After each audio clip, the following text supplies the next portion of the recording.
नमस्कार। क्या कोर्ट किसी व्यक्ति को साथ में रहने के लिए बाध्य कर सकता है या पति या पत्नी को साथ में रहने के लिए बाध्य कर सकता है? तो इसका आंसर है जी हाँ। हिंदू मैरिज एक्ट के सेक्शन 9 और स्पेशल मैरिज एक्ट के सेक्शन 22 में ये प्रावधान दिया गया है कि पति या पत्नी बिना उचित कारण के अगर अलग हो जाए या साथ में रहने के लिए मना कर दे तो कोर्ट में एप्लीकेशन लगाई जा सकती है।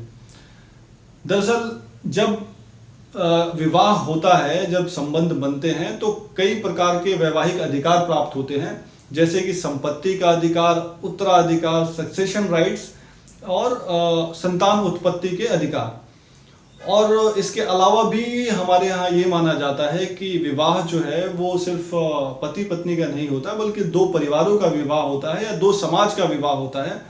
तो इसके लिए भी ज़्यादा से ज़्यादा ये कोशिश की जाती है, या कानून में भी ये प्रावधान किया गया था कि कोर्ट को इतनी पावर दी गई थी कि वो पति या पत्नी को साथ में रहने के लिए बाध्य कर सके। अब बात यह आती है कि जिसको ये आदेश दिया गया है या जिसके खिलाफ, या पति या पत्नी जिसके खिलाफ ये आदेश कोर्ट ने पारित किया है और वो आदेश को मानने से इनकार कर दे या ना माने, तो फिर दूसरी पार्टी के पास क्या अधिकार है?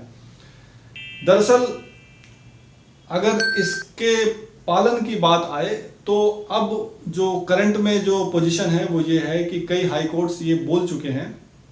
अभी रिसेंट में Punjab and Haryana high court ने भी एक जजमेंट में ऐसा बोला कि कोर्ट ने भले ही साथ में रहने के लिए आदेश पारित किया हो, निर्देश पारित किया हो, लेकिन उसके बाद भी पति या पत्नी को साथ में रहने के लिए बाध्य नहीं किया जा सकता, क्योंकि ये उसके निजता का अधिकार है और right to life and personal liberty की जो है वो अनुच्छेद 21 के अंतर्गत आता है और इसके लिए बाध्य नहीं किया जा सकता। ऐसा कोर्ट का मानना है या ऐसा कोर्ट का मत है।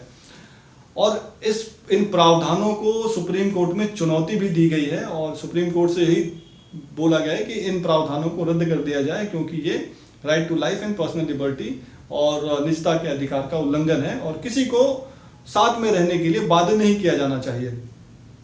तो ये तो हो गई कानून की बात। इसके अलावा अगर पति या पत्नी को फिर भी समस्या रहती है तो ये एक सेक्शन 9 में अगर उसके खिलाफ या पक्ष में अगर आदेश पारित हो चुका है तो ये तलाक का बहुत अच्छा ग्राउंड माना जाता है और तलाक के लिए अप्लाई किया जा सकता है, क्योंकि जब साथ में रहना ही नहीं चाहते तो फिर इस रिश्ते को बरकरार रख के भी कोई फायदा नहीं है। तो इससे अच्छा तो तलाक की डिक्री ले ली जाए और कानूनी रूप से अलग हो जाया जाए।